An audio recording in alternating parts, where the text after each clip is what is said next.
അങ്ങനെ സ്റ്റാൻഡപ്പ് കോമഡിയുടെ ഓം പ്രജട പ്രജട ദുർഘടസ്ഥീതകസ്തീതകത്രോതകത്താരാ കരിക്കൻ്റാരോ രരിക്കൻ്റെ എരിവുകളുടെ മാറുന്നേരി മാറി നിന്നേടേ.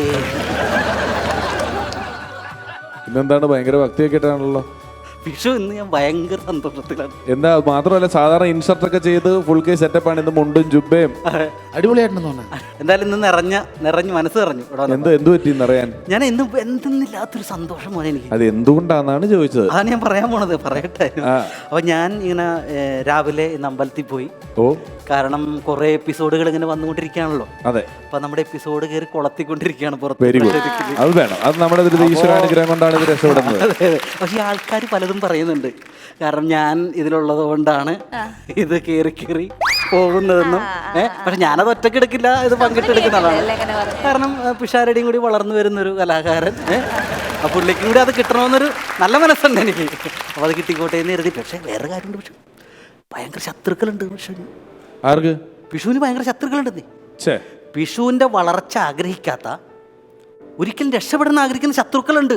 ഇല്ല ഇല്ല, അങ്ങനെ പറയല്ലേ. അങ്ങനെ ഒരിക്കലും പറയില്ല. ഞാൻ അങ്ങനെ പ്രത്യേകിച്ച് എനിക്കറിയില്ല. എനിക്ക് ആരും അങ്ങനെ ശത്രുക്കളൊന്നും ഞാൻ അത് കാണിച്ചു തരാം. ഞാൻ തെളിയിച്ചു തരാം. ലാസ്റ്റ് തെളിയിക്കാൻ സാധ്യതയില്ല എന്തായാലും അല്ലേ? ഇല്ല, സാധ്യതയില്ല. എന്തൊക്കെയായാലും അതൊക്കെ അവിടെ നിൽക്കട്ടെ, അതൊക്കെ ഉണ്ട് സംഭവം. പക്ഷെ എന്തൊക്കെയായാലും എൻ്റെ മനസ്സിൽ നിന്ന് സന്തോഷം കൊണ്ട് ആകെ ഇതായിരിക്കുകയാണ്. ഞാൻ രാവിലെ തന്നെ ഞാൻ കുറേ നാളെ അമ്പലത്തിൽ പോയിട്ട് സാധിച്ചു.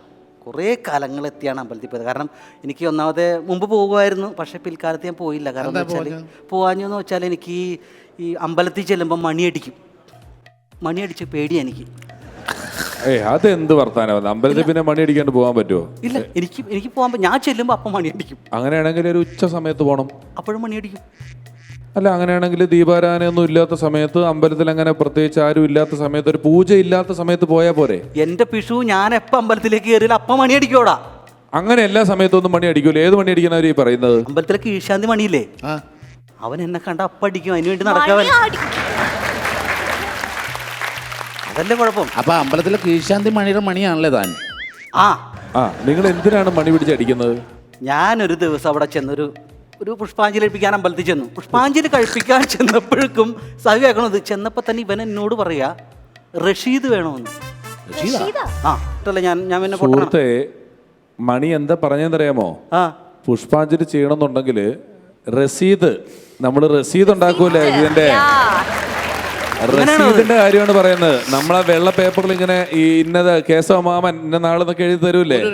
50 രൂപ. അത് രതീഷല്ലേ? അത് രസീദാണത്. അപ്പൊ എന്തായാലും എന്തുകൊണ്ട് സന്തോഷമാണ് നമുക്ക്. നമ്മുടെ ഈ കുടുംബത്തിന് വേണ്ടി ഞാനിത് കഴിച്ചല്ലോ. എന്തായാലും മോളെ ഇതൊന്ന് തൊട്ട് ഞങ്ങൾക്കൊന്നും തൊട്ട് തരുന്നില്ലേ?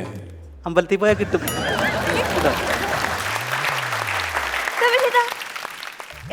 രമേശ് പിഷാരടി വിശാഖം.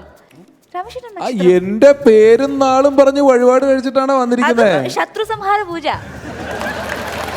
അടിപൊളി. എന്ത് കഷ്ടമാണ്. ഞാൻ എങ്ങനെയാ കേശവമാം ഇത്രയും ദിവസം ഈ കണ്ട എപ്പിസോഡ് മുഴുവൻ നിങ്ങളെ ഞാൻ ഇവിടെ നിർത്തിയില്ലേ? എന്നിട്ട് ഞാൻ എങ്ങനെ നിങ്ങളുടെ ശത്രു ആയത്? എന്റെ സാജു, ഇവിടെ ഈ പിള്ളേർ കോട്ടിട്ട് വന്ന പിള്ളേരെ മാത്രം ഒരു കയറ്റി പരിപാടി ചെയ്യിപ്പിക്കും. ഞാനിവിടെ ഇൻസെറ്റ് ചെയ്ത് ഷർട്ടും പാൻറ്റൊക്കെ ഇട്ടുവന്നെങ്കിൽ എന്നെ കയറ്റാറില്ല. എന്നെ ഇവിടെ ചവിട്ടി ഇറക്കണ ഈ മനുഷ്യനാ. പിന്നെ ഈ പിള്ളേരുടെ ശത്രു അല്ലാണ്ട് മിത്രമോ? വേണ്ടി വന്ന് കൂടോത്രം ഞാൻ